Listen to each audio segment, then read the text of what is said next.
Et avec Jérôme Commandeur maintenant et ses humeurs. Jérôme, vous nous parlez ce soir du doyen de l'humanité qui n'est pas forcément celui qu'on croit. Et oui, bonsoir à tous. Nicolas, info relayée par de nombreux sites internet. Moi, je l'ai lu sur genside.com.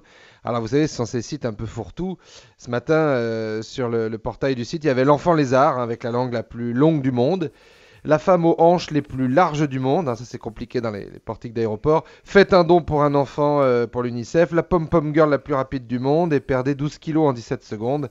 Hein, on connaît tous ces sites. Alors j'ai dit au patron qui nous écoute, hein, ça dans un open space moyen, ça nous fait entre 1 heure et 1 heure et demie de perdu par jour. Hein. Je vous laisse faire le calcul sur l'année. Alors entre autres petites news du site, l'une d'elles a attiré mon attention. Le doyen de l'humanité serait un Éthiopien, Dakabo Eba, qui serait âgé, écoutez bien, de près de 160 ans. 160 ans. Alors, donc déjà, première constatation, il pulvérise Misao Okawa, hein, la japonaise de 114 ans, qui détient le record actuel. Alors avec 160 ans, il lui met un taquet, un scud, hein, une roquette. Parce que 114 ans, à côté de l'Éthiopien, c'est une jeunette, hein, la japonaise. Hein, c'est une préado, elle met des baguilles, elle tweet, c'est une fan de Kev Adams.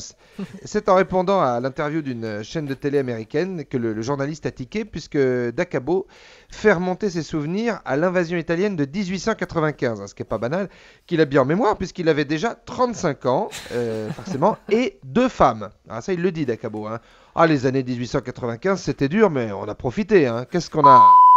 Et puis les deux, fallait les voir. Hein. On rentrait sous la tente, tous les trois, et puis... Donc le souci, c'est qu'on peut difficilement vérifier ses dires, d'autant plus que l'homme est bien seul aujourd'hui, forcément, hein, avec une durée de vie moyenne de 60 ans. Quand on en affiche 100 de plus, bah, si on veut aller boire un coup avec ses potes, on va au cimetière, hein, tout le monde est mort. Donc son fils, son petit-fils, son arrière-petit-fils, il n'y a plus personne. L'homme dit même posséder plus de dents que son fils, il n'y a pas de mal, hein, l'autre est mort depuis plus de 100 ans. Et Dakabo dit pouvoir manger de la canne à sucre toute la journée, hein, sans aucun problème. Alors moi je conseillerais bien un petit bilan dentaire quand même, hein, parce qu'avec ce genre de mec, tout est démesuré. Le type vous dit qu'il est allé récemment chez le dentiste, mais pour lui c'est en 74, c'est en 78 à peu près.